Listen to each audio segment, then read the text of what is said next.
Gone to King of the Streets. What's going through your fucking dome when you get in? You go in there with your pregnant missus. That's an intense environment for anyone to be in. And people were trying to warm up and stuff, and there's like fucking 2 Doberman dogs over here. There's someone over here with fucking gold chains and gold teeth. It was nuts.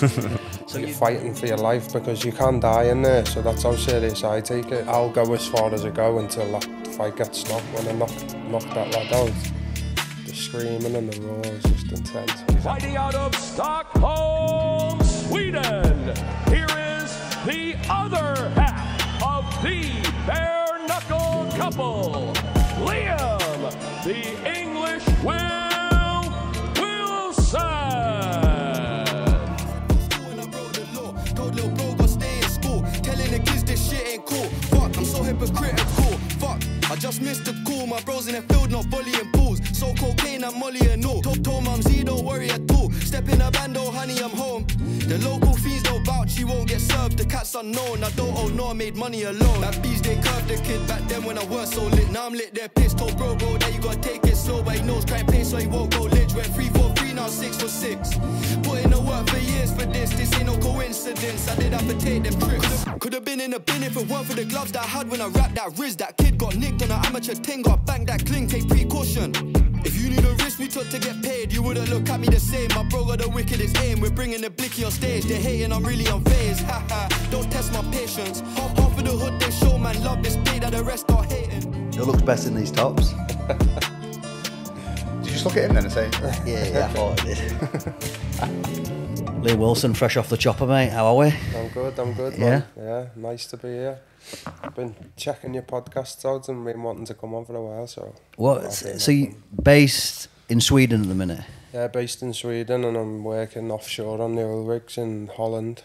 What's Sweden like as a place to live?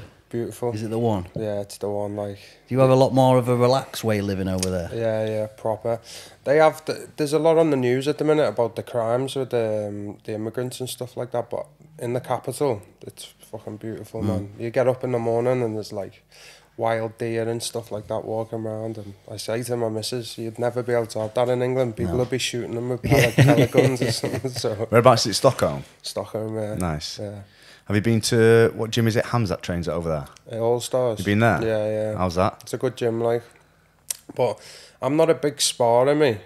So I don't like to go to gyms and spar because I don't spar the way I fight. I can't do it. I'm too I don't like to go get carried away in sparring, you know. So I very rarely spar, and like when I do, it's only technical because I just like to have that switch of when I fight, that's how I fight, and then out of there I can't do it in sparring. So I end up fucking my own head up because I'm like holding back or being too nice, and it just doesn't work for me. Did you watch the Sean Strickland fight this weekend? Yeah, I've seen clips of it. Like his philosophy is opposite to that, though, and he's just fucking having having a he loves it. Yeah, exactly. It's crazy, man.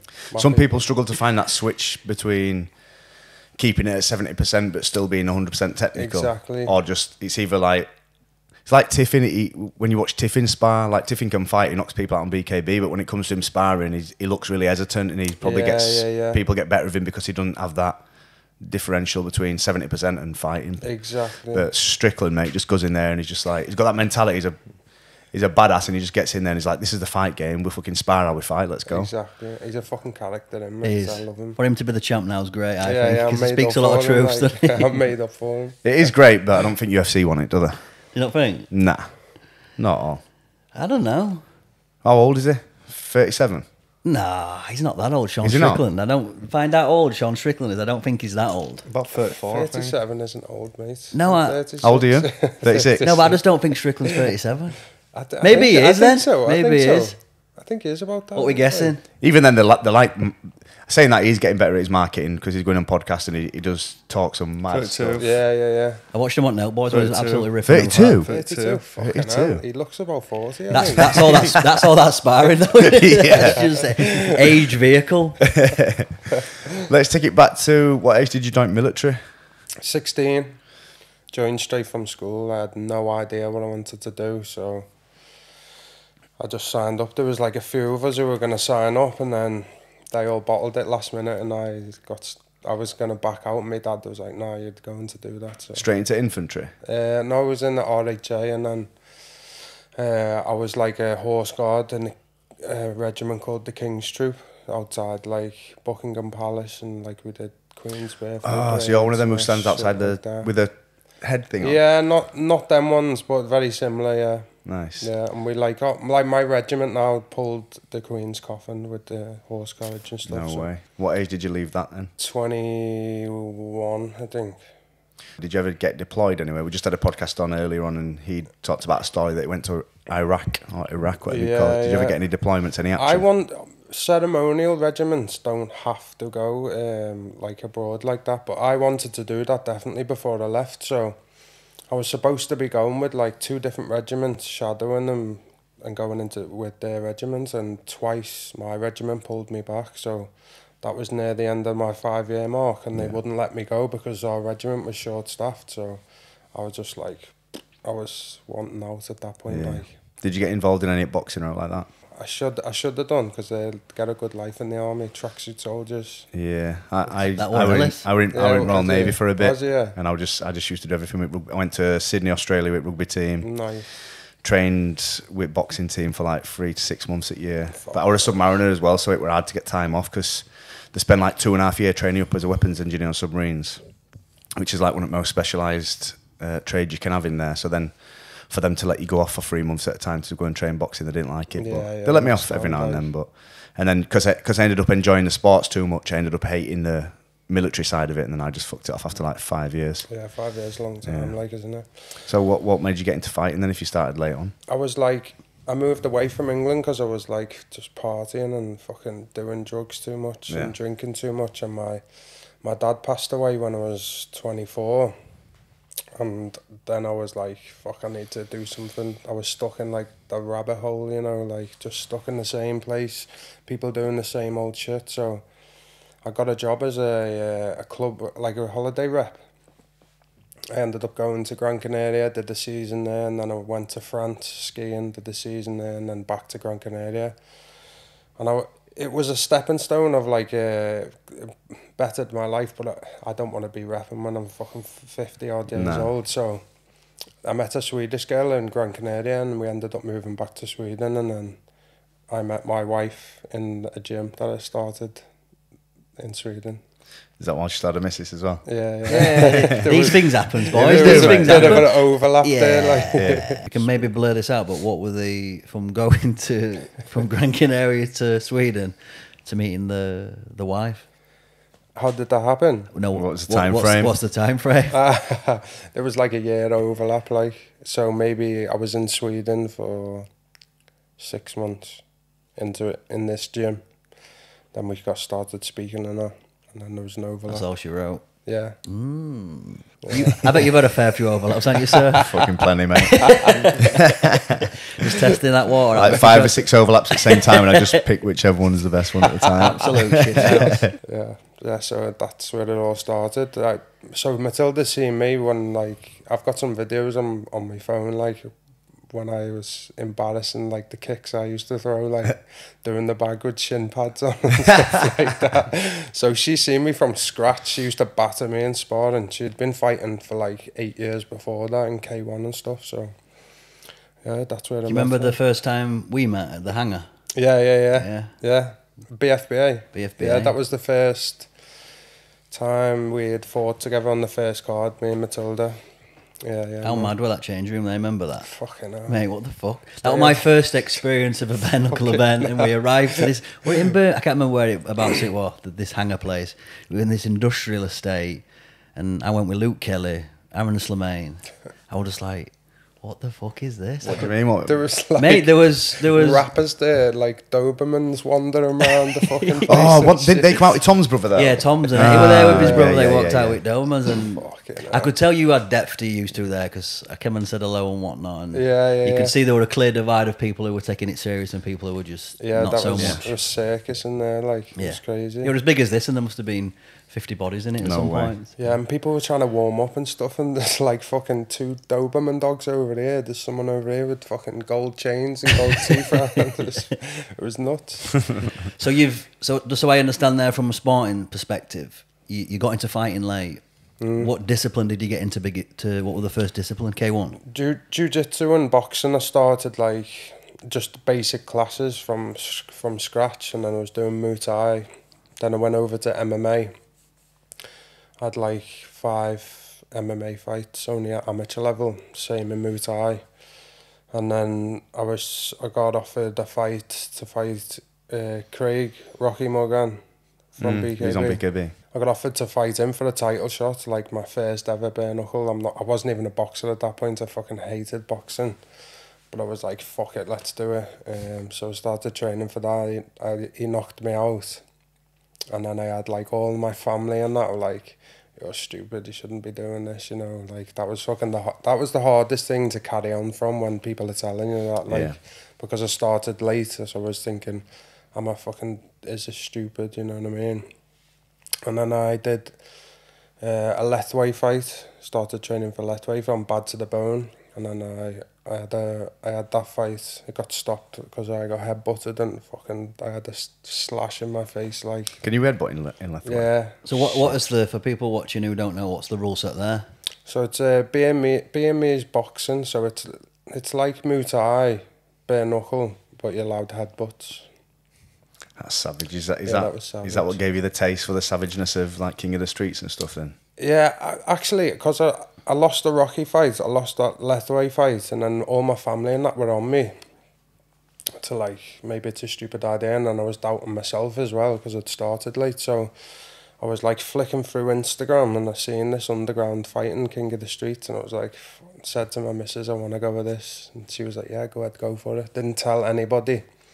I just went down there, me and her. She was pregnant at the time. And the lad, like, when we went down there, it was like, she's waiting in the hotel, isn't she? And I was like, no, she fuck, she's coming. She's like, I can't have a pregnant woman here, you know, in this underground fight club. But he ended up letting her come, and I won that fight, and then I was like, fuck. Everything I've done before that was meant for that. I feel like I took every bit of part out of jiu-jitsu, MMA, Lethway, and put it all in together for the underground fighting on King of the Streets, and I was like, this is for me. So what's the rule set for King of the Streets? Is that? No rules. No rules. No rules, no rounds. The only thing you're not allowed to do is like grab the head and smash it on the floor. You can't use like the surroundings so you can as bite. A weapon. You can bite, yeah, you can eye gouge. First of do all, people do the eye gouging? Or is it? Yeah, Do you have a gentleman? There's all these. What's he called? Who owns? He always argues with Eric Olsen. Eric Olsen. Yeah, I saw one of him doing a fucking.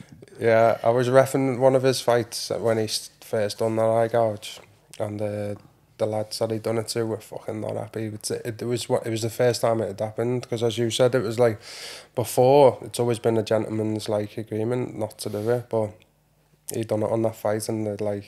People were surprised, but it's no rules, so it's like he won it. Has anyone ever attacked the knackers or anything like that? No. That's too far, eh? I wouldn't say too far. Like not for Eric. that'd be me with you. Get up fucking Sparrow straight away, plug clean up. You better get around on my dick, son. What the thing there that I picked up on, because I've said this with UFC and boxing, like the sport would be so different if there weren't rounds, and it would just like. A fight in the street would be, you know, you're not going to get to have a water break, take a break. It's a fight, and it's on until it's finished. Is that a different mindset going to that when you know that there is only one round? Are you pacing yourself, or are you trying to finish it straight away? So the firm that I'm with, who run King of the Streets, Hype Crew, I'd always train a fight camp with them before King of the Streets, and their way of training is they don't do rounds in training. It's like they do like 20-minute rounds if they're going to spar, or they'll just go like constantly. So I took that over into my training outside when I wasn't just doing the fight camp, and my fitness just went completely off the charts, like, and just not doing these 2 minutes and stopping and just doing like a constant 20-minute round on the pads like 2 times. My fucking fitness went crazy, so I just kept with that, and it's helped me. Like, I don't even notice the rounds now in any the bare knuckle boxing or anything, so it's a big we had this debate yesterday, because obviously Strickland's got that win. People are now opening the window to how's he training, what's he doing, because he weren't even breathing heavy at the end of that fight. They'd gone 5 rounds, and he said the same with his boxing coach, that they just do 30-minute rounds. Yeah, like it helps massively. Yeah, just go through those gears, and you're never going to get tired, because I don't know enough about boxing. I've never been involved in the sport or MMA, any martial art like that. But to me, it's like you want to be doing the sport as much as you can. Yeah, if that's technical or whatever, like definitely. I think we said to you, didn't they, that it's got not too technical and sports sciencey now, but at the root of it, it's a fighting sport. Yeah. So the training, to me, looking outward in, should be based around your sport 99% of the time, and I feel sometimes. So. You can just get focused on S&C or focused on just pads or whatever. I'm surmising that all adds up, but if you're confident that you can do a 20-minute round, you're going into that fight a lot more. I understand for people who have just only used to doing rounds, that sounds ridiculous to do it first, but once you get a couple in the bank and it really helps you, like, and it keeps your fitness just on top all the time. Dissect the mentality for me there. So you've come off those 2 defeats, you've gone to King of the Streets. What's going through your fucking dome when you go in there with your pregnant missus? That's an intense environment for anyone to be in. And like the setup was sick because it was like this abandoned factory and like just full of hooligans and like that type of people. And at that point, I wasn't involved in that at all. I'm not from any sort of football like hooligan background or anything. So for me, I was like, what the fuck am I doing here? Like, so intimidating. But the crowd and like them people who were there, like the respect you get off them for there's no, even though there's rival firms and stuff there's no booing or fuck all like that because they have like the highest respect for them fighters getting in there. So I love that. And like when you're walking in, you've got no walkout music. Everyone's just like shaking the cage and shit like that. And it's intense. For the whole setup, like I've watched it, and like you just said, then there seems to be like hooligans in the crowd all going mad. It looks like somewhat of like a film set to me. Yeah. Like, how do they decide who comes to these fights? Are all these people that are in the crowd involved in making the show, or do they just get to come along to just be savages and watch the fights? Yeah, so a lot of them have some firms will have fighters fighting in there, so it'll be their firms there, or it'll only be like if you know the fighter. Everybody has to be vouched for, you know, like it's not just public and just walk in.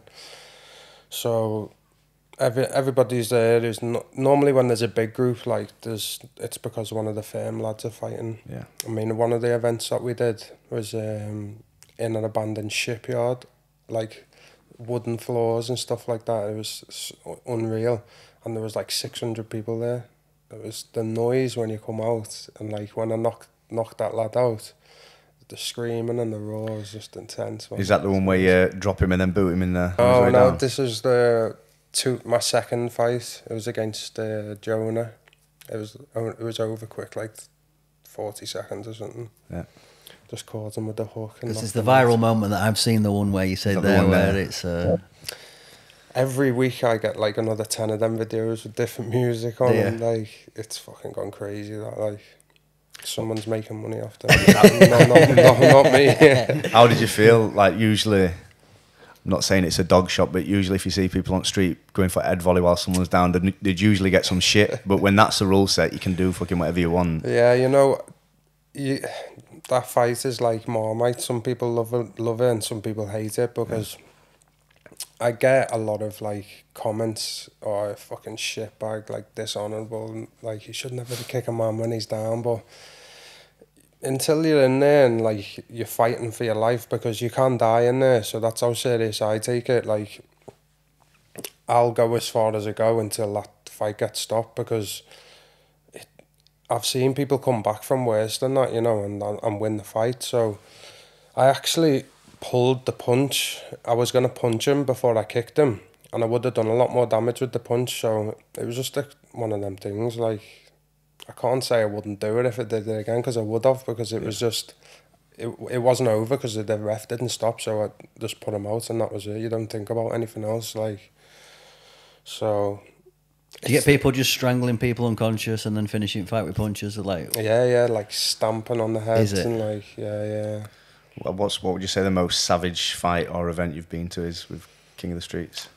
That knockout I done is probably the most savage one, but like the one we put on in England we done one over here when Bash and Alex fought. Is that where he bit his ear? He bit He's a character, him. I follow his Instagram. Yeah, so we set that up. I was actually fighting like on the Saturday for BKFC, and then we set it up through King of the Streets for the Thursday. So we sorted a place out to fight, and then went and done that on the Thursday, and then we went and fought on the Saturday. So it was a good one, man. But yeah, that ear bite was special. What's he like to speak to that Bash? Because obviously what I see on social media just looks like an absolute lunatic that shouldn't be let in a ring whatsoever. He is a nice guy. Like I get on well with Bash. I know Eric and Bash have this thing, they fucking hate each other, and I get on well both with them because I've fought on cots with Eric, so I'm probably the only English person that he likes, and I get on with Bash, so they're both, and Eric's a troll, you know, and people fall into his trap. Yeah. Like, it's embarrassing for them more than anything, because if you're biting on Eric, he loves it. that shit, you know what I mean? And like, I just think it's funny to watch. He likes to get under people's skin, doesn't he? Yeah, he had a lot of back and forth with our friend Holmesy. I like the Cots is a total different thing. I'm sure anything goes with it, but one thing I don't like is when Eric's like calling out other stuff when he's got stuff to do with BKB, and then the BKB promoters are like share his stuff and like think it's funny and that, like, if the promoters like Jim and Joe are trying to be professional, I think backing one at fighters up when they're rinsing people's dead family and stuff like that's a bit next level. 100%. Like. I know there's lines and like some of the stuff I've heard, I wouldn't say personally, you know, but you've been battling a few cages as well, haven't you? Yeah, I have. Yeah, actually. Liam Smith. Oh yeah. Did you watch Liam Smith versus Eubank 2? Yeah. So on the last podcast, and I didn't badmouth him whatsoever because I like the guy. I was buzzing for him when he beat Eubank in the first fight, and I said on this podcast, I said, I watched a clip of Liam. He wasn't making excuses, but he said that it was down to his weight cut why he lost, and that's all I said. Didn't badmouth him. Fair play. I tagged him in the reel when I put it on my Instagram for a bit of clout, not thinking he'd reply, but he actually responded to me at weekend. Heavy bite. Heavy, yeah. And I feel a bit bad. Like I'll read out what the messages said anyway, but I was actually thinking about this at weekend. Like, I was thinking, I hope all his brothers don't show up, mate. Yeah, that's one of the things I thought, because he said at end, he was like, "Oh, keep that same energy when I see you, fucking little fart." And I sent Josh it, and Josh like, yeah, because I'd already I'd been calling him a little cunt and stuff after that, and then I just put love that, mate. But I did feel a bit bad because I was speaking to a guy in the gym on the day that he messaged me who knew of him. And he was like, oh, he's obviously going to take it hard because his fight camp got cut short, he got injured, and it will be down to his weight cut. He cut 42 pounds in a week or whatever, but it was just funny how I'd actually not said a bad word about him, but obviously his ego with that bruise from losing the fight, he just dropped a bit heavy on me. By the way, this is not a call out, Liam Smith, if you're watching this. I'll even make this into a reel and tag you in it to show you I respect you as a fighter. Yeah. I wasn't bad mouthing you. But I think we've lost the chance. If you want me to keep the same energy on street, bro, you'd probably knock me out, but it's up to you, innit? I feel we've lost the chance of getting beefy on podcast. Yeah, I was going to reply that. I was literally just going to respond saying, come and talk about it on pod, but I know for a fact he'd have been that pissed off. He'd have been like, fuck you and your shit podcast, you little pricks. I'd have been like so instead I just went back at him, calling him a fucking old cunt and that. You went too far. Fight news, we mentioned a little bit off camera. What's in the playbook for you next? Yeah, I don't know. I'm a bit undecided. I've mentioned before, BKB is an option as well. I normally like to keep like floating about and travel like as many places as I can with the fighting, but this is the second time now when a fight's been organised abroad that the permits have fell through. So I think now I'd have a goal. Like, I'd love to fight on the same event as Matilda, like both for a belt the same night, and earn our way to do that. So I think that'd be a good one to bow out on. I think, like, and always King of the Streets is.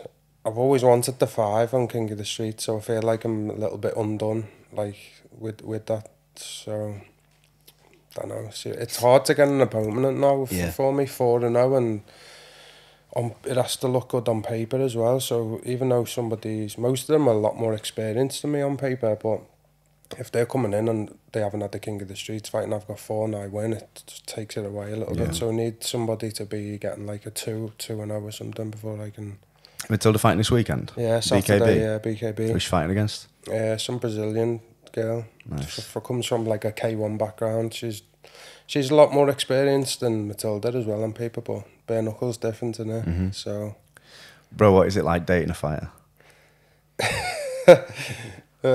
when we're dieting together, it's fucking scrapping in kitchen and that. But it's actually, she's like my best mate, so we like,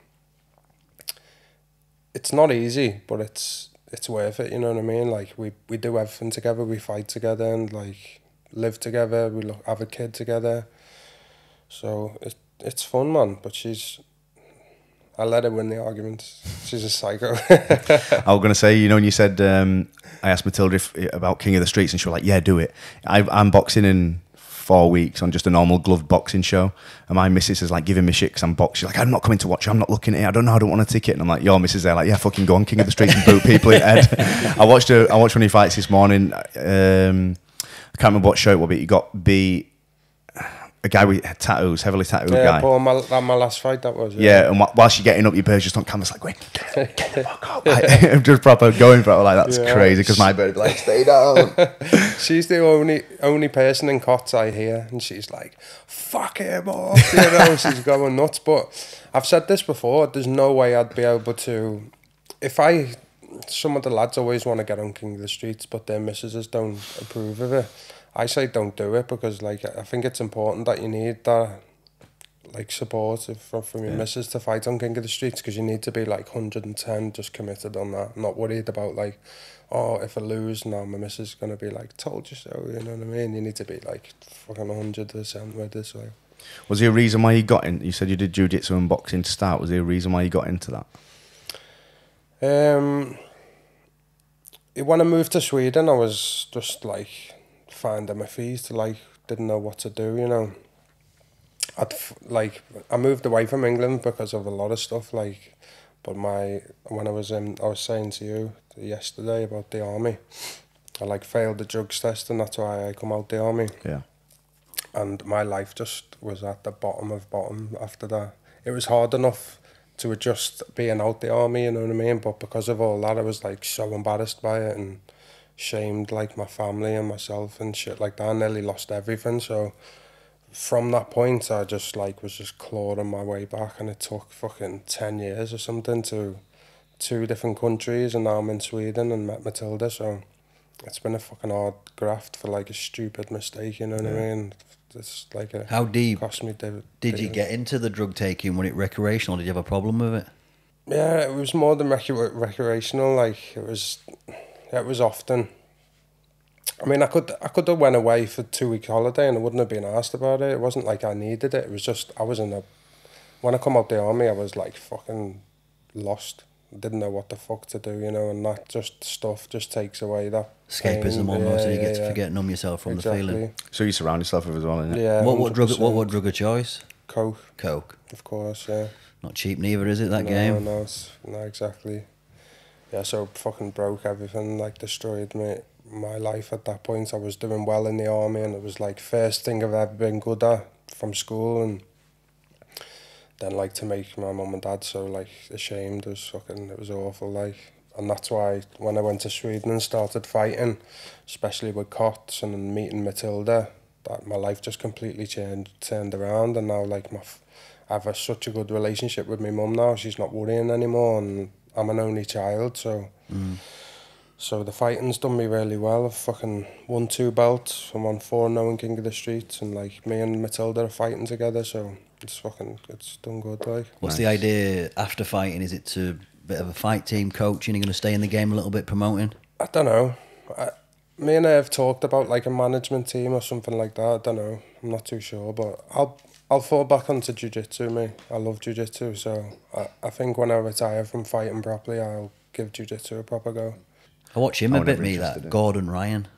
Yeah, he's good. He's a beast, like. He's a beast. Yeah. I don't know who that is. He's the best of the best, no gi, I believe. Oh, no gi. Yeah, so that's something when I've sort of watched, because I've seen him on the Rogan podcast, because obviously he's a fan of jiu-jitsu, so you're not something you'd want to get back involved with? I do no gi, 100%. I do enjoy it, but I prefer to do striking, me personally. Yeah, I love striking, doesn't beat nothing, bro. Do you watch any influencer boxing shows? Yeah. You like them? Does it boil your blood watching these fucking people? It fucking does sometimes, because like, yeah, it does annoy me sometimes. But I mean, like this Jake Paul and stuff, this Jake Paul boxing and stuff, I think, like Mike Tyson said as well, like he's doing good for boxing. Boxing was dying, so he's like brought a lot of fucking eyes back on it and stuff like that. And he's not a YouTuber anymore. He's got the money to train like a professional. Yeah. He's had a few fights now. He trains like a professional, so he's a professional boxer in my eyes. Like, not just a YouTube. I'd still batter him more. Do you think the influencers will always stay away from MMA and this? They definitely won't do King of Streets, but you just stay away from any multi-discipline fight like that. They'll never do bare knuckle boxing, I don't think. Bryson Hall has. Do you see that? Bryson Hall's a bit of a character, you know. I've watched him on, I can't remember what the show was called, but it's basically like a dating show in America, and he went on that, and some guy were like pissed up, kicking off with this girl, and Bryson fucking chinned him, put it on him and chinned him. So, and he's only like a little influencer YouTuber guy, and he's signed a BKFC contract in America, and I can't remember what the guy's name who we fought, but he ended up training with the Juggernaut. Yeah. So, yeah. I think they see the business side. 100%. Yeah. Get that audience extraction, more views for us, the sport grows, it feeds the beast, and it's smart business. I feel sorry for like the professional boxers who have given their life to boxing, and they're getting paid fucking buttons, and then these come along and there's millions getting thrown into it, you know what I mean?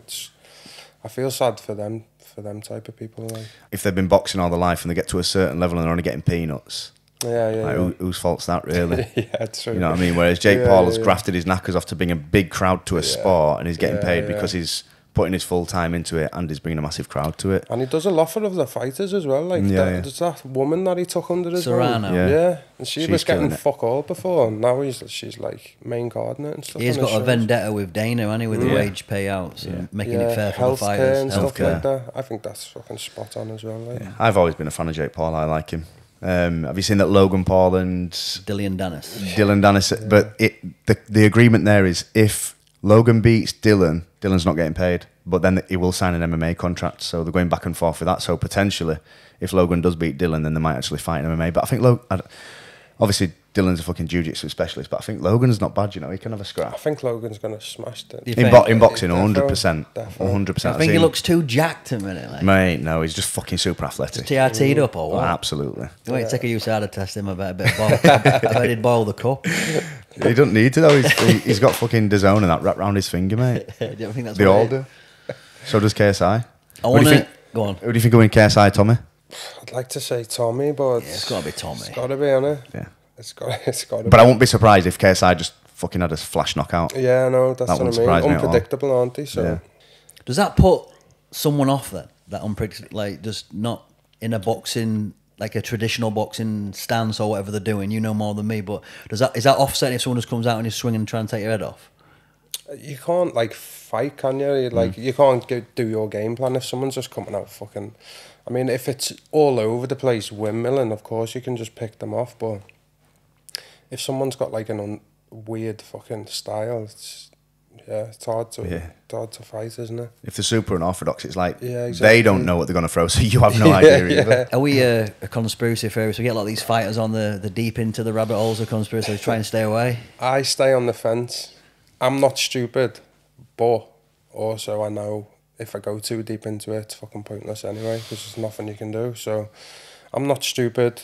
I never got jabbed. I never will get jabbed. I was definitely willing to like become a part of some rebellion if that was going to be forced on me. I would definitely... Slow down. So what does this... We talk about rebellion. What does this look like? Are we armed? Yeah, we're there, mate, on the front line. Okay, let's go. I would have definitely, especially when they started talking about trying to jab kids and that. Fucking no way. If anyone tried to do that to my kid, no fucking chance. Like, we did like a no vaccine passport march in Stockholm. And I was surprised how many people were there. It was like families, you know, with their kid. It was more for their kids, you know, like normal Swedish people that I'd never expect to be on a march like this. And all of the football firms in Stockholm, they come together. They wore one colour, so there was no divide. Everybody was there just for that. And afterwards, the fucking news like said it was a Nazi march. And it was like such a lie. I knew news lie, but I've never been there and been lied about, you know what I mean? And they fucking lied that it was like some Nazis running this march, and it was fucking nothing to do with that. It was like normal families there, you know what I mean? So, yeah. That's how easy the controllers. Like, the only people would have known different is everyone at that march. Exactly. And maybe a couple of people on the social medias, but the news will just go out, Nazi march, and everyone who's watching that news go, fucking look at them thugs, Nazis fucking doing all that. Like, just they've just 100% got control over us. People are stupid. We were just speaking on the way up there with the Tyson Fury and Francis Ngannou fight. How do you see that going? You see it just a Tyson Fury walkover, or can Ngannou do something outrageous? I think he's too slow in Ngannou, isn't he? He's got knockout power, but I just think with gloves on, he's just going to be shit, I think. And Fury's good, isn't he? So I think Fury's going to take it. From outside looking in, when you see like social media, Ngannou apparently training with Mike Tyson and working on that head movement, which he's never had, I was thinking, well, if he's got 2 months now, maybe he might be able to pull it out bag. And at the weekend, I was at a gym in Warrington, and Tyson Fury's S&C coach was in Poole, so I was talking to him, and I said, oh, he's going over to Saudi with him. I said, what's going to happen in this fight? Then he went, obviously Tyson's going to smoke him. I'm like, do you think though? He's like, yeah, Ngannou didn't move his head. And I'm like, yeah, but he's been training with Mike Tyson now. And he went, no, Tyson Fury's good mates with Mike Tyson, and said, can Ngannou come and do some social media stuff for you to build the fight up? So Ngannou's gone there, pretended they're training together, then gone home again. So it's like Tyson's just saying like, this will make it look a bit more interesting. Go and do a day with Mike Tyson and say that you train with him now and make it like you've got more of a chance. So I just think Tyson's going to walk all over him. Oh, what the fuck? I might put a bit of money on it. I'm always one of those that I want to see some sort of upset. I do, but I'm just a fanboy. Me, like I remember when McGregor fought Mayweather, I thought he was going to win, and obviously it just done in that discipline. It's boxing. You know more than me, boys, but it's if you're a boxer, you're a boxer, aren't you? And I think you can find a way to win it all. I think so. That's probably what's going to happen with Fury. He's probably going to have his way with him, I would guess. Size and attributes out the window. It's because people forget. I said the other day, didn't I? Wait. Tyson's no small human. What is he, 6'? Yeah, he's huge, 6'9". He's huge, and it looks like he just always looks out of shape. You see him in those media things. Did you watch his? He shows there's like a meme doing it around. Like this is peak performance. Yeah, and he says it himself, doesn't he? Have you watched the documentary? Yeah, we watched it. I've got like 2 episodes left of it, but I'm getting into it. I didn't think I'd like it as much as I'd like. Yeah, I respect him more, and I respect his wife more for it. Like the culture and what they do there. Yeah, 100%. But you know, like it's giving this portray of. Very high, very low with him, which fair enough, it probably is if he's got bipolar. But me and my missus were speaking to that same S&C coach in Poole, and he were like, I said, it must be hard though, being that fucking up and down for his missing. Like, they were filming it over a space of a year and a half. He's mostly level, but he does have highs and he does have lows. So obviously they've just crammed it all in with highs and lows to make it look more like that. Yeah, makes sense. Because if somebody were fucking like that day in, day out, up and down, you'd be like, fucking get yourself packed. I don't care if you've got 300 million bank. Yeah. It'd be done. Yeah, fuck it, I had a headache, like. How does having a kid influence you when you're fighting? Does it motivate you? Yeah, no, it motivates me, like, yeah, I fight for that more than anything, not to get injured, like, so that's why I like to fight the way I fight in COTS, because especially after we had our kid, I know how bad you can get hurt in COTS, so for him and for like Matilda, I just do everything I can as to like get it done as quick as I can and like not get as much damage. So yeah, it's a big influence on me, and he's like, if you could get a perfect kid, he's him. Like, we've had him in the gym with us since he was like 2 weeks old. We take him 5-6 days a week, and he just entertains himself, and he's like really polite and shit like that, and he speaks like 50-50 Swedish and English. Nice. And I think it's amazing. Do you speak any Swedish? Yeah, not as much as I should. We've been there 8 years, but they love English over there, so I say like their English is better than mine. Is it? Yeah, they're amazing. Is the ratio females to males? Is that true? That I just heard that. Yeah, it's like 70-30 or something. Females. Yeah. Is it? Yeah. That's what I got told, but I don't know how much truth's in this. No, I don't know whether that's true or not. He's been talking about going over. I don't know. Do you know what I mean? Don't be getting me and shit. But Swedish women as a whole are very like naturally beautiful. Yeah. There's none of this fucking plaster and makeup on and shit. They're like naturally beautiful. So Nice. What's the culture like? Is it a pub culture, foodie? What's it like in Sweden? Yeah, it's like they have like bars, and like in the summer all the roads close up and the restaurants and bars move out onto the street, and everyone's eating and drinking on the streets and stuff like that. It's amazing, but they also like, they're not very polite. I don't know. What, quite abrupt? What is it? Just like, I'm always about please and thank you me for everything, so I'll hold the door open, and you know, it's not my fucking job, so if I'm holding the door open for you, at least I want as a thank you, but they just walk through. And like, my missus was the same when I first got with her. Like, I used to wait for the train and she'd try and get on before people get off, and I'm fucking sinking with embarrassment, you know what I mean? So do you think those traditional values are taught from your parents, or do you learn a lot in armed forces? Yeah, no, my dad always said manners cost nothing, so I've always been like polite, please, thank you, and so it bugs me when people don't give me the same courtesy as I give them, you know. But I can't. You could speak on that forever, because it's an interesting point that you know, traditional values, like how my granddad sort of tried to instill his beliefs into me. This next generation doesn't have any of that. No. Basic communication, eye contact, greeting people correctly. It's a dying art form. And defo. We had a chat, didn't we, there? It's like, for me, it's anyone who's looking to move forward, anyone who's got anything that you want, or you want to connect with people, you are going to have to go to a person. As the world goes to more automation, AI, the people who are still good with people will always find the way. Yeah, exactly. And it should be a skill that you always try to improve on that. The books that I read when I was trying, like my background, sales, like the psychology of that is all people. And the world's moved away from that now, hasn't it? It's just like, even the basic things there, you know, when we talk about introducing yourself to opposite sex, female, like, can kids even do that anymore? Can they go over and introduce themselves? Or there's none of that, is there? Probably just texting them on Instagram saying fucking... it's nuts, like... But how far is this going to go? Because as they push this, you know, kids now, it's just the phone. That's how they communicate with their friends and what they do. I don't think they'll ever pull it back, me now. I feel like it's just going to... too far gone. I think so, like... But with my son, I always, like... We go to a store and he picks some stuff up. I always make him say thank you, you know what I mean? Now it's just into him, so I like... But as for like the mobiles and stuff like that, that's just like the world that we're in now, isn't it? It's like me, I'm bad on it as well. Like, I lose my phone, mate, I feel like my life's over, because everything's on it. My bank fucking details and my cards and everything are on it, so... I feel fucking lost without it. We had Anthony Holmes on last week, and he said he's going back to house phone, but I don't know if he's going to do that. Yeah, I've seen a clip of that, actually. It's something he would do, though. Yeah. Like, he would just go full old school, just with landline. I'd love to do that. I'd love to go to no phones, just back to knocking on fucking people's doors, asking if they're coming. Yeah, are you going to run an OnlyFans? That's the thing. Or just fucking, I can't fucking take a picture of me cock with me fucking laptop, can I? Just describe it on the phone. I can't use the phone. No, you got landline? Oh, yeah.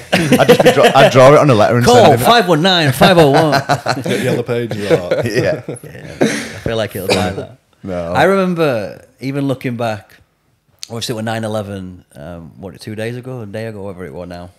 Yeah. And I just said on the last podcast there that I remember where I were that day, and it made me like refresh my memory. If I remember just when dial-up got in, I got the internet for the first time, and you had to like take the telephone out. And we live in a generation of our age now, like we're in his 30s, that we're caught between when there were no internet and when the internet rules the world. Yeah, definitely. The kids will never grasp that there's not 24/7 access to Wi-Fi, that you can't have internet everywhere you go. Yeah. I did it for an hour a night, trying to fucking pull my head off, you know, and having to load porn up right fucking slow. My mum's like, I need the fucking phone back. I was like, fucking hell, mum. I've got some films to copy. On LimeWire. Remember LimeWire and stuff like that? You know my issue after school? I used to finish school at 3:30. My mum worked at school as well, so she'd get home about 4:30. I know we had about 20 minutes to get home.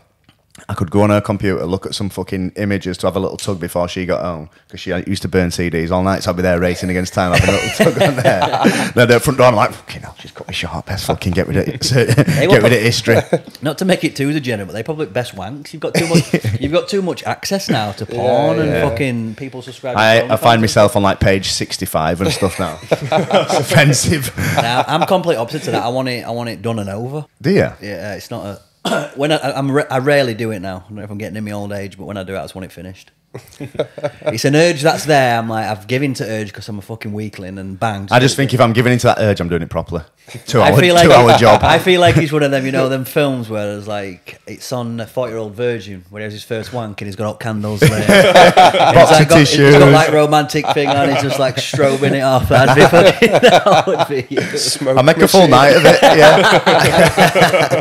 Have a proper hot bath on that before. I feel that's something you do. Proper take your time, make methodical with it. I do that at least once a week. It's not good for your wanking, mate. I know that.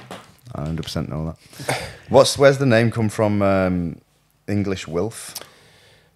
So I used to get called Little Wilf in the army because my second name's Wilson, and there was another Wilson there older than me, so he was called King Wilf and I was called Little Wilf. So when I signed up for King of the Streets, he said, "Do you have any like nickname?" And I said Little Wilf, and he was like, "I can't let you use that. It's gay, like Little Wilf." So then he changed it to English Wilf, and that's just stuck. Just stuck. Yeah.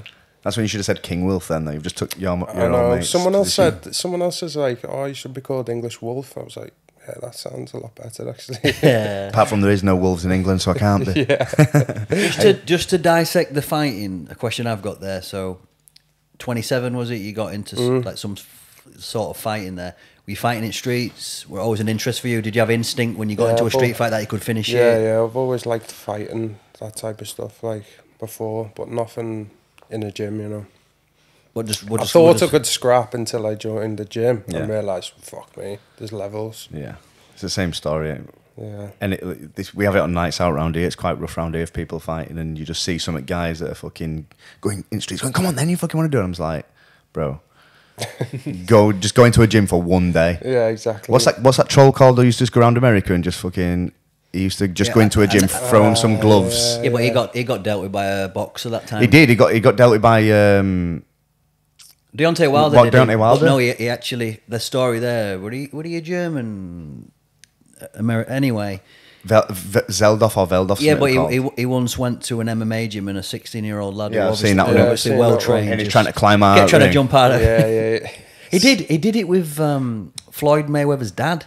And he was boxing him up, obviously, Senior. And he turned to walk away, did Senior. And he's just sucker punched him. And there's killers in that gym, and they just bashed him up. Camera got turned off then. He must have some knackers, though. I think he's a little bit. Yeah. I don't think he's quite there. No, carer somewhere. It would have a fine line. I was trying to see it as if he's a fucking mint troll, because he's like, "Yo, I'm 105-0, I'm the world's greatest. This is my belt," and it's like a clearly fake belt. But it's like, is he just a genuinely good actor and he's just trolling everyone? But no, I think he would like schizophrenic. I think he's troubled. Yeah. I think he's troubled. What's your thoughts on getting your kid into fighting? I'm never gonna push him. Yeah. Because I want him to make his own choice, but I definitely want him involved in martial arts. I think it's important. Like nowadays, like Sweden. When I sit on a train in Sweden and everybody's just like this on their phones, if something happened on there, I know 90% of them people would just like carry on doing nothing, or film it. Yeah, and I don't want him to be like one of them. I fucking wouldn't do it. I'd step up and like I want. Them type of people are dying breed. If my missus was getting attacked somewhere and people fucking got their phone out or just pretend it wasn't happening, I'd be fucking pissed. So I would definitely want to get him looking after himself enough to like be able to do that sort of thing. You know what I mean? I watched a video yesterday. Have you seen it with there's like 3 or 4 police officers dealing with some American drunk people in the street, and this one policeman picks up a woman and slams her to the floor and knocks her out. Yeah. This girl's boyfriend or husband starts punching this police officer, ends up getting pinned down and arrested. And I was watching it with my bird yesterday, and she was like, "Yeah, that was bad, but look, why is he punching police?" I said, "What do you think I'd do if they slammed you on your head?" And she went, "What, you'd punch police?" I went, "Fucking 100%. She went, "You go to jail." I'm like, "So what? If they slammed my bird on the fucking head and knocked her out, they'd be getting punched." I don't know, yeah. That's it. And if you go to jail for that, it's just fucking the government and justice system's fucked up. Yeah, there's no way you could fucking stand there and let that happen, like, would you? Nah. It's funny that, because I got into fighting because I was similar. I'd go out and have fights on nights out and in the street and stuff like that. And after school, my missus's brother, I was with him at weekend, and he's just started doing, he's the same age as me, 30, and he's just started doing jiu-jitsu. And he was like, I played golf with him, and he was like, oh, I want to get into striking as well. He went, I don't like fights at all, but mainly because I'll watch UFC and I understand it, but because I don't have the skill set, if someone puts it on me, like if I have to, I'll fight them. But because I don't back myself, I won't. I'll just be like, oh, just calm it down, lads. I've got a kid and that. But he went, if I learn how to do jiu-jitsu and I know I can fight, I'll probably just be like, come on. Then I went, you won't though, because when you know how to fight, you don't want to fight unless it gets put on you. Yeah. So if you get any, like I'll probably, if I have a son, I'll get, or maybe even a daughter, I'll try and push them into getting into it. Just the fact that they know it and they learn it and they get the respect and everything that comes with training in a gym and getting humbled every single day. Definitely. Don't mean you're going to turn someone into a fighter who's going to go out and just put it to use and start smashing folk up, because it's very rare that you see that. I suppose if your kid's round it as well, he's going to be more accustomed to he's being in the gym environment. That's not daunting. He's seen his mum and dad do it. It's a natural progression. Yeah. It's like round here where we live, it's predominantly rugby league town. So kids from under 8s, that's all you knew. Yeah. And I think you were probably the first kid around here who I knew who was sort of into martial arts. There were the professional boxers who I knew. Yeah. But other than the professional boxers, there weren't a lot of MMA around here, but that's really caught fire now. And there's a lot of bare knuckle fighters from around here now. And I think working class town, there's tough lads. Rugby league's a tough spot. I think it was bred that. Because you played rugby since under 8s. Yeah. So, his nickname were, I'll tell the story for you, his nickname were Elbow. And I came back from university 21 and I went into my strength and conditioning, and Richard Humphries were coaching Loch Lane under 18s. And I came down, I says, right, just give me a bit of a brief on the boys, who's the loose ones, who do I need to keep my eye on, X, Y, and Z. And they were like, it's this kid Elbow here. And he was as tall as he is now, but they were like, note to him. I'm just like, maybe not. I just don't know if he's going to be like as loose as they're saying. And he's like, trust me, he is. We were at Stanningly. I know I've told the story a few times, but it is a good story. Stanningly away, we went to play, which is another rough town round here, where we went to play rugby, and mate, he can't have been that far into the game. I'll share the video. He must have cleaned about 5 lads up, and when he come out of it, they were just all teeth in his knuckles. I was like, it were a fair assessment for Humphries there. To be fair, that were a correct brief. And I remember when, like a week or two after at Loch Lane, and a fight happened right in our dugout, and I fucking cleaned a couple more people out then. But that thing with the teeth, so it just slitted. There weren't actually teeth stuck in it, but it definitely gone through my finger. And I went military at the time. It clearly got infected from it in a tube because of filthy as fuck. My finger swelled up massive and went black. So I had to go to hospital, and like, it's good you'd be coming today, because if you'd left that any longer, it would have been coming off. The funny part of this, obviously, I don't know if game got abandoned or he got carded, obviously sent off for that.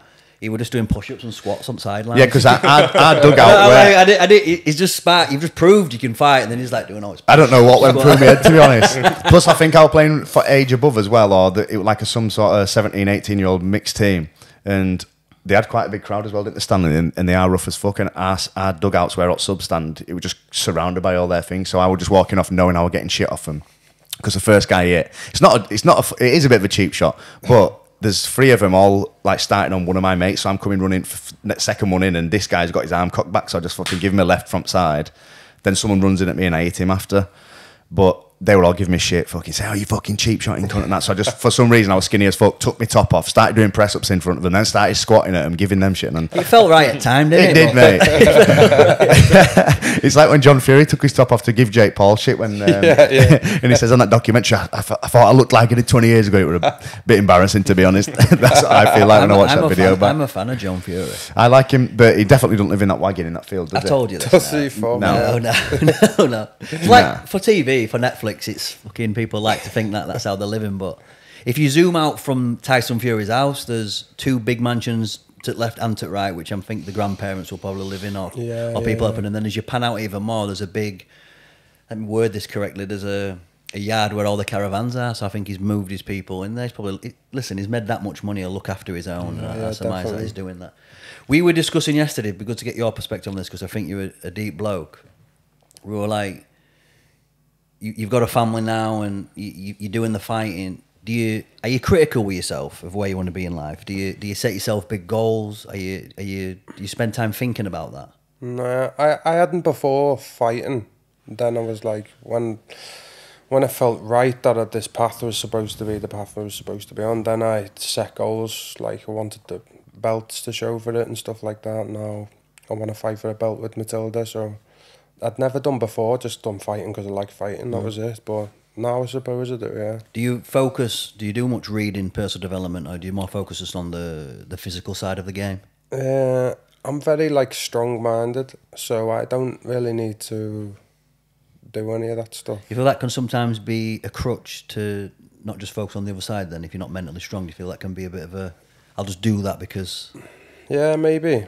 I think since my dad died, I think that's the worst thing that could have happened to me. So since then... Everything seems smooth sailing. Yeah, I always compare it to that, so nothing really gets up with me, and I don't like overthink stuff, and like I accept the consequences if I've done something, so... Was it a shock to the family, the death, or was it just out of the... Yeah, it was just out the blue. He was like cooking for his friends and he had like heart failure.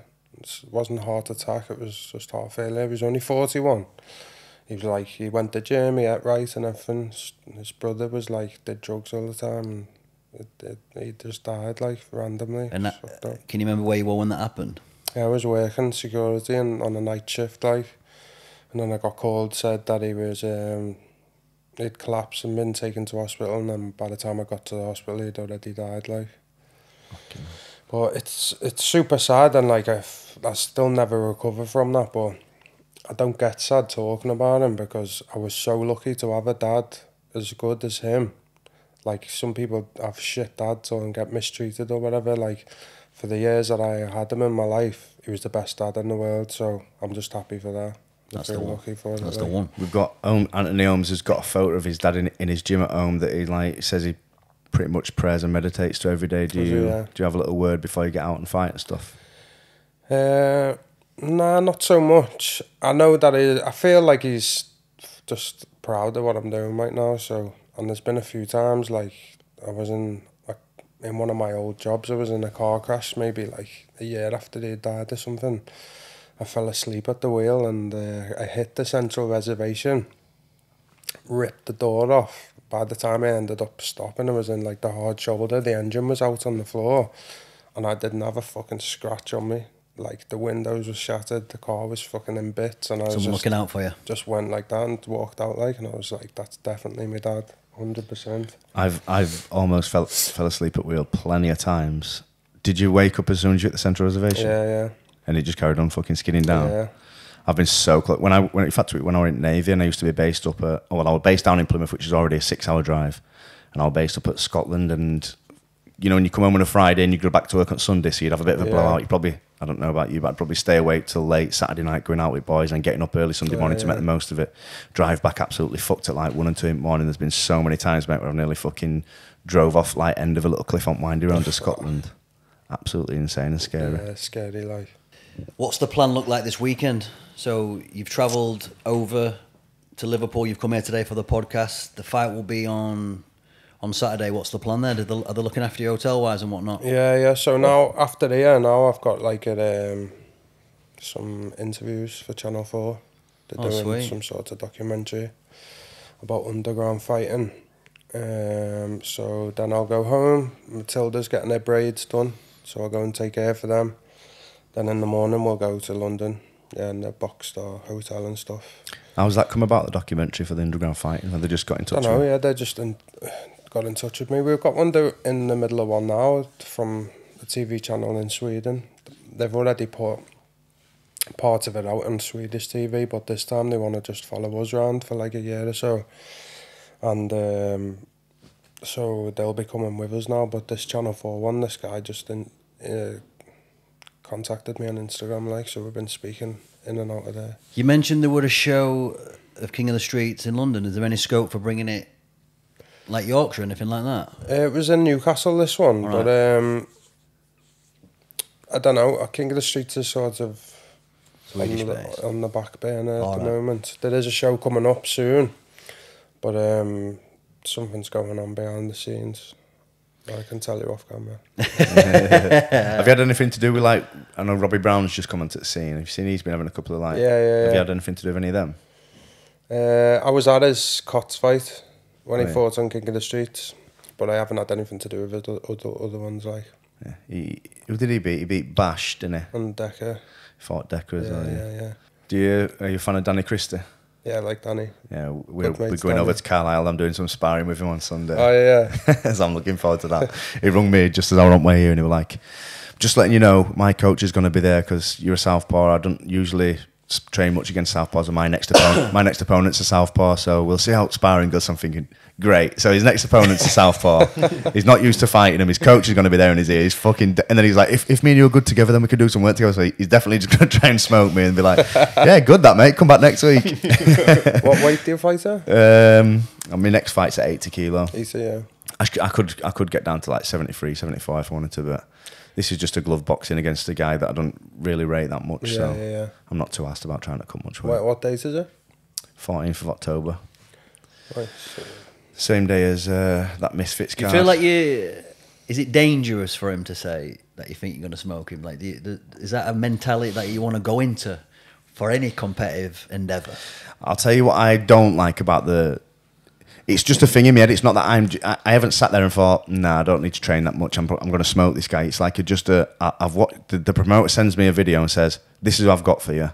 What do you reckon? I watch him, and don't get me wrong, fighting's anyone's chance. It's a puncher's chance, and anyone could fucking land a good shot when you're not expecting it or when you're slacking a bit. Just watching this guy's first 20 seconds, I'm like, yeah, I'll beat him. So I know that. So I just replied to the promoter, said, as long as he's coming to fight and win, and he's not going to fucking just be a punch bag, then that's sweet. And he's like, no, he's coming to win. I've been with him today. He's a good fighter. So I'm like, all right, sound. But then in my head, because I'm confident, it makes me not take the camp as serious as I should really do. And it's just, I don't know why. What's just that? I can't force myself. What I can't eat and just everything. Well, I know my weight's fine anyway, and I know I can just cut. I could probably cut fucking 5-6 kilo water if I wanted to. So, and I normally eat healthy anyway, so it's just like I know I should be doing probably sparring twice a week, bag work 3 times. My S&C and my fitness is fine, but I'm just not doing much bag work, and I'm doing 2 pad sessions a week. Because you feel like you could just go and fight them. Yeah, now. but it is an issue because you shouldn't look at a fight that way. But everyone should be the same, shouldn't they? But it is hard to do that. 100%. If you'd have given me someone and I thought, fuck, that's going to be an ad fight. Now I've got to turn it up. Then I would. Did you feel like that for the Will Cairns fight a little bit? You know what? There was a lot of pressure on that for me because I didn't have that good of a record and stuff like that, and normally I'm not that asked about even looking at records because in bare knuckle boxing, one punch can change everything. So it wasn't that I intended on going in and fighting differently. It was just everything like piled up a little bit on me because I hadn't been to bed the night before or stuff like that. So when all of that was going out, I felt that I fucking should be smoking him now and teaching him a lesson for not fucking taking it seriously. But so it made me start a bit slow, you know. But then when I got caught, and I was just like, I would have fucking died out there to win the fight because I feel like I should have won it, you know what I mean? So, but he's a tough kid, Will Cairns. I like him a lot, but yeah, I definitely learned a lesson off that to not like concentrate too much on like numbers or anything like that. But it's hard, as you say. It's fucking once it's in your head, it's hard to not. Will Cairns can actually fight, whether he'd been on it, whether he'd been on a bender or not.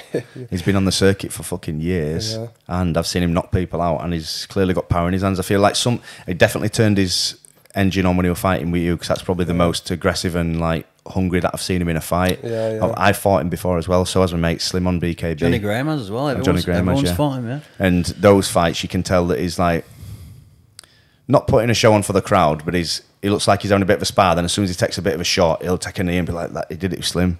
And you were like, oh no, like that was too much. But with you, he could tell he come out and he was trying to knock you out. So it was a different Will Cairns. I expected him to come out the show after with Johnny Graham and put a bit more of a show on, but then he seemed to tone it back down again.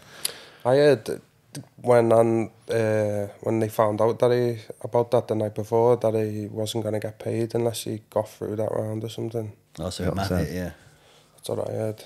I'm sure I've seen him smoking a biff at BKB before. I'm sure. I've seen loads of people smoking. I think he did it before Slim's fight. My friend Luke Kelly, just he'd take mushrooms sometimes and smoke. I rate Luke Kelly's fucking good. Smoke loads of weed, and I was just like, fuck me, like how the he did it when he sparred you. He took loads of mushrooms before he went. I'm just like, what the fuck's going on? I'm like, I couldn't comprehend it, mate. But then he did it when we were at yours, and he'd had an edible. Yeah, he was slow then. And I said, like, you can like he probably thinks that he's piecing stuff together in his head, putting the maths together, slow motion. but really it wasn't. I think that's mentally though, like you say there, like thinking about what you just said. Then that if you know you can perform when you're high, when you're switched on fully, then if you can. He used to try and explain it to me, like if I can overcome being high and still fight and still beat you, then when I'm sober, that's how he tried to justify it. Whether that's a fair conclusion, I don't know. That's John Jones' attitude as well, isn't it? Yeah. He used to go in John Jones with a default that if he'd do it, he didn't do it the night before, but he'd do a bender 1 week out from the fight. Yeah, become a ritual thing to him, didn't it? And they were like, almost I know in my head that if I don't get the result or it don't go my way, I've got a built-in excuse. Yeah. John Jones is the GOAT though, isn't he? He is, isn't he? If it wouldn't have been, and I'm not even against using if they're using performing on some drugs like that, listen, it is what it is. I'm surmising a lot of them do it at that level. I feel if that wouldn't have been on his record, he would be categorically the best of all time. I think the purists don't like that for some reason. They'll always point that out. But who else is in that? Are you a big MMA fan, UFC fan? I used to. And then I was like staying up super late to watch the main events, and they were over there for fucking like 30 seconds, or they were shit. So I give up on it, man. I watch like the likes of John Jones and stuff. I'll always watch, but is he idolised in Sweden? Then say his name. Hamzat Chimaev. Is he idolised there? Yeah, I think he's one of the names. Like definitely now, everybody loves him. Because who were the big heavyweight who I used to watch? Who gave John Jones a real good fight? He was Swedish-based, wasn't he? Yeah, I think they trained together, don't they? And then Darren Till went over and trained there as well, didn't he? Yeah. They had a proper good bromance. I loved watching all their shit when them two were together. Smash Brothers or something. Yeah, but they seem to have dropped off a little bit. In Darren Till wanting to do BKFC. Yeah, I heard about that. I think he said if the money was right, he was going to do it. So they were going to try and get him to fight Mike Perry, weren't they? Yeah, Mike Perry. Mike Perry's built for bare knuckle. You think he's boxing. built for that? Fucking that's his game. He's really good. I think he'll do better in bare knuckle than MMA. Yeah. For sure. Mike Perry's the stand-down fighter for in case Dylan doesn't turn up against Logan on 14th. That'll be good. I wonder if Mike surely's got to come out and fucking... How much would Logan need, because he's a money man, how much do you think he needs to fight in bare knuckle? What would the number be? Would he even entertain that? I doubt it. I doubt it. Because when he fought Thingin... Because he'd just be a meme for the rest of his life. Thingin's tooth, he chipped... And I rate Luke Rockhold. Luke Rockhold, yeah. And even he said, fuck that. Like, I listened to something I think he did an interview after that fight, and he said, like, as soon as he felt that punch and he felt his teeth, he was like, fuck that, this is not for me. And is that through the gum shield he's broke the tooth? Or I think so, like... Bro, you know my bottom two teeth? I've got like a receding gum down here, or out on a night out locally. Probably some guy who had fucking punched up around here or something who'd probably seen me on like with one of my mates and his missus. And this kid just punched me from the side. I was like facing that way, just saw a fist come, hit me straight in my bottom two teeth, and my bottom two teeth snapped. My teeth didn't snap, but it snapped out of the bone that's in my jaw, so they were like fucking forced back. Started fighting with the guy. You get revenge? I banged him straight after that anyway. He didn't drop me, he just went bang, and I was like, fucking cunt. Banged him, went outside, went to get a taxi. He comes back out again, say, come on, because he was with loads of lads, but to be fair, they didn't jump inside. So I just, my mate and his missus were walking in front of me, about to get a taxi. I heard this kid shout, come on then, let's have it. So I turned around, he was on his own, so I just marched back towards him. Then all his boys come out, so I'm like, whoa. So I was trying to calm it down. Then as I'm like stood outside, one of his mates hit me in eye socket and brought me eye socket. And then brought my cheekbone, and then my teeth were fucking hanging out. So I went into this kebab shop trying to stop them from getting in. Police turned up. I'm like, who's done that? I said, all these boys here. And they were like, yeah, but who? And I'm like, all of these lot. And then they just didn't make any arrests whatsoever. Got a taxi to hospital. The nurse were literally on me in hospital, had hold of my teeth into this fucking thing and were just trying to snap the bone back in, and she could physically not do it. Like, she was pulling my jaw off.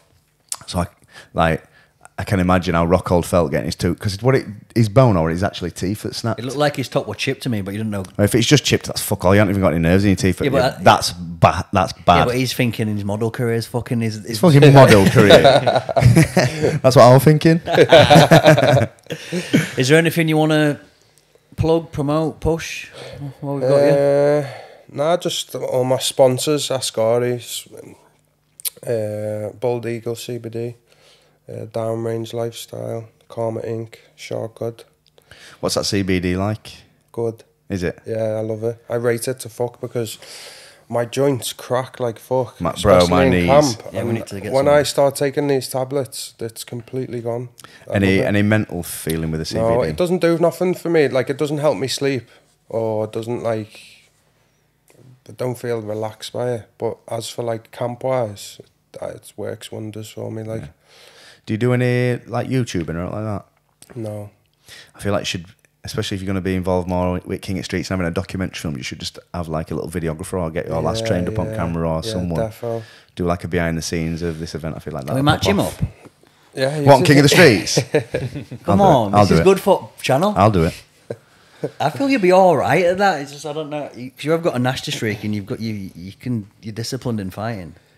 Would we match him up? Would we give him a good opponent, or Yeah. Yes. Now we're talking business. Is there any money in that whatsoever? Did we already have this conversation? Yeah, so I didn't start off on that good money, but it wasn't doing it for the money ever. Now I'm on good money. Money goes up every time you win. Only the winner gets paid. Really? Yeah. Shit. But they pay for your hotel, flights and everything. What an incentive to win. That's perfect. Yeah, That's an incentive. It's a really good weekend or a really shit one. Like, but there's a documentary coming out next year for King of the Streets. Yeah. They've been filming it since like nearly 2 years now. So we were down there like 3 weeks ago filming for it again. It's going to be epic. It's going to be going on Netflix. Do you know it's like a really good subtle addition that would definitely like put a bit more fear into people watching it, fighting on it. When you all come out in balaclavas and a lot of refs and that wearing that, you're like, why the fuck are these sneaky guys wearing this? There's something not right about this. But no, it looks like a good show, mate. Yeah, it's good. I don't know. Are we happy with that, boys? I don't say I'd do it on camera because you're going to have to hold me to it, but I'll think about it. What do you mean you'll think about it? I'll think about it. Well, I appreciate the time, mate. Yeah, Thank you, lads. Nice one. Good luck to your missus this weekend as well, bro. Cheers, lads. Thank you.